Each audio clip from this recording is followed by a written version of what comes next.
અરે સંપ્રદાય હોઈ શકે, સંપ્રદાય એટલે હિન્દુ ધર્મનો સંપ્રદાય,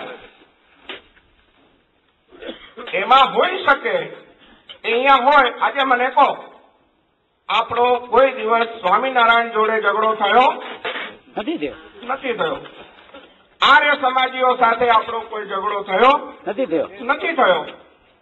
ઝઘડો થાય તો ફક્ત આ સત્પંથીઓ સાથે જ કેમ થાય? કેમ થાય? આજે હિન્દુસ્તાનમાં ઘણા બધા ધર્મો અસ્તિત્વમાં છે, પણ રમખાણો થાય ત્યારે હિન્દુ ને મુસલમાન જોડે જ કેમ થાય? હિન્દુ અને પારસીઓ જોડે કેમ નથી થતું? શું કામ? વિચાર કરો, ગહન વિચાર માગી લે છે. આ સંસ્કારો ખોટા છે. ત્યાં આપણે જે ભટકાઈ ગયા હતા ત્યાંના સંસ્કારો ખોટા છે. એટલે જ નાણ બાપા જેવા એનો વિરોધ કર્યો. એ તો કાંઈ વાંધો નહોતો, આપણે સચપણ હતા, આપણે તો ધર્મ પાળવો અને પૂજા અર્ચના કરવી ને, એમાં થોડું મુસલમાની તત્વ હોય તો શું ફેર પડે? મરવા દો, હાલો. પણ ના, એનો વિરોધ કર્યો.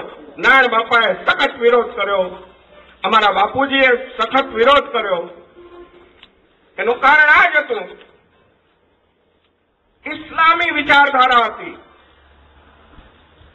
સમજી લેજો, ઇસ્લામી વિચારધારા હતી, એનો આ વિરોધ છે.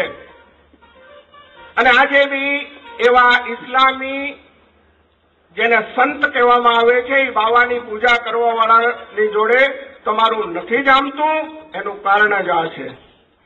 મહેરબાની કરીને આની નોંધ લેવી જરૂરી છે. આ સમાજની સ્થાપના કોણે કરી એ ઇતિહાસ સમજવો જરૂરી છે. કયા લોકોએ આમાં મહેનત કરી, કયા લોકોએ અને આ મિલકતો બધી ઊભી કરી, આ બધો વિચાર કરો. પછી જે નિર્ણય લેવા હોય તે લો. બાકી હવે એક વસ્તુ ધ્યાનમાં રાખવાની જરૂર છે. સમાજનો જે યુવા વર્ગ છે એ જાગૃત થતો જાય છે. પહેલા ગરીબી હતી, લોકો દબાયેલા હતા, બોલી નહોતા શકતા. અમુક ખોટી રજૂઆતો મંચ પરથી થતી અને ચલાવી લેવામાં આવતી. વિરોધ નહોતો થતો. હવે લોકો નિર્ધન નથી રહ્યા, પૈસા આવી ગયા છે.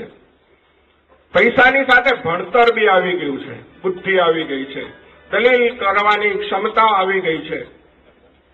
એટલે તમે અને હું એમને બેવકૂફ નહીં બનાવી શકીએ,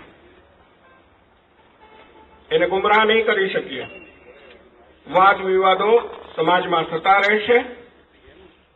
એટલે બને ત્યાં સુધી સમાજમાં જે કોઈ બી તમારા બંધારણો હોય, તમારા સંચાલનની પદ્ધતિઓ હોય, એને યોગ્ય રીતે રાખો, એને કાયદેસર બનાવવાની કોશિશમાં રહો, જેથી કરીને આવતીકાલે કાયદાના વિદ્વાનોની સલાહ લઈને કામ કરવાની જરૂર છે. હું તમને દાખલો આપું. ગયા વખતે ચૂંટણીની પ્રક્રિયા કરી તમે. આપણે ભારતના ખૂણે ખૂણે ઝોન બનાવી દીધા. એ ઝોનના સભ્યો અહીંયા હાજર થયા. તમે એમને કહ્યું મૌખિક રીતે, હજી સુધી મૌખિક રીતે એમને માન્યતા અપાઈ છે. આજ દિવસ સુધી ઝોન સિસ્ટમને કાયદેસરતા મળી નથી. ધ્યાનમાં રાખજો, એને કાયદેસર માન્યતા અપાવવા માટે થઈને તમારે બંધારણ સુધારવું પડશે. હજી સુધી તમે બંધારણ નથી સુધાર્યું.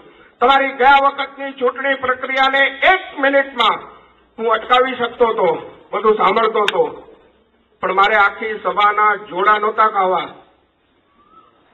દેશ પરદેશમાંથી કેટલાય પ્રતિનિધિઓ બિચારા ગાંઠના ગોપીચંદ કરીને અહીંયા હાજર થયા હતા.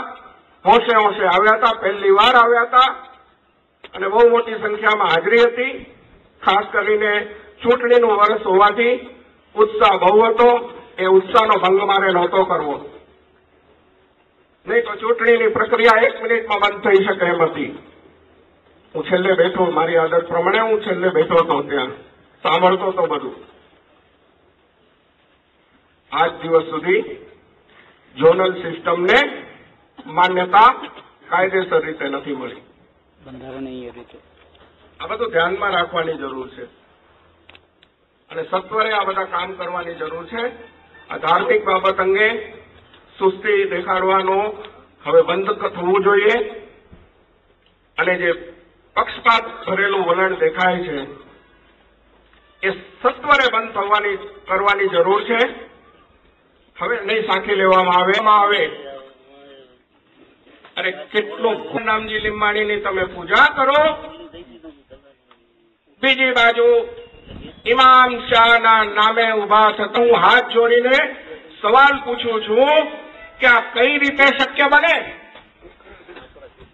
એક બાજુ નારાયણ વાળું નથી, સમજતા હોવા છતાં કોઈ કહેવા વાળું નથી. કઈ રીતે શક્ય બને? મને કહેવા વાળું નથી. કોઈ મંદિરોને આપણે પ્રોત્સાહિત કરીએ છીએ. વાહ રે વાહ, સમાજની બેવડી નીતિ. અને આજે એવા પીરના નામે ઉભા થતા બધા હિન્દુઓને વટલાવવા માટે થઈને જવાબદાર હતો, આજે પણ છે. એ પીરનો એણે વિરોધ કર્યો. એમણે જેનો વિરોધ કર્યો, જે મુસ્લિમ પીર ઘણાની નજરથી જોઈએ છે, એમની પૂજા કરીએ છીએ, અને બીજી બાજુ એ સતપંથનો નારાયણ બાપાએ વિરોધ કર્યો અને નારાયણ બાપાને આપણે આદર ચોખ્ખું લખીને આપવામાં આવેલું છે. એની વ્યાખ્યા છે, મારી પાસે એના પુરાવા છે કે એ ઇસ્માઇલી ધર્મનો એક ભાગ છે. એ ઇસ્માઇલી ધર્મથી અલગ નથી. ચોખ્ખું લખેલું છે. સતપંથ શબ્દની વ્યાખ્યા શું છે ચોખ્ખું તમને સમજાઈ જશે. આપણે ઇસ્લામ ધર્મના બારામાં ચર્ચા કરીએ. સંબંધો શા માટે રાખવામાં આવે છે ઠીક ગયા, પણ હવે એ બાજુ વળગી રહેલા આજ દિવસ સુધી એ જૂઠી બુનિયાદ પર ઉભા થયેલા પંથને આજ દિવસ સુધી વળગી રહેલા લોકોની સાથે સંબંધો શા માટે રાખવામાં આવે છે?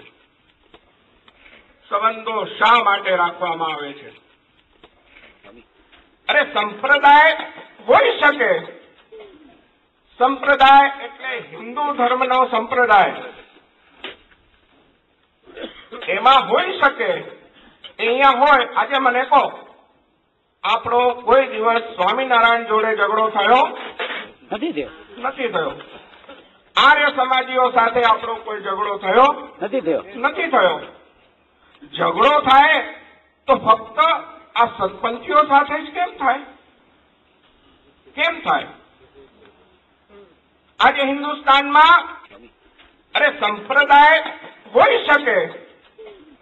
સંબંધો શા માટે રાખવામાં આવે છે?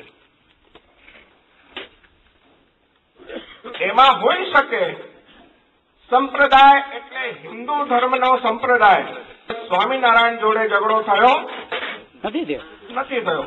અહીંયા હોય. આજે મને કહો, આપણો કોઈ દિવસ નથી થયો. ઝઘડો થાય તો ફક્ત આર્ય સમાજીઓ સાથે આપણો કોઈ ઝઘડો થયો કેમ થાય? આજે હિન્દુસ્તાનમાં આ સત્પંથીઓ સાથે જ કેમ થાય?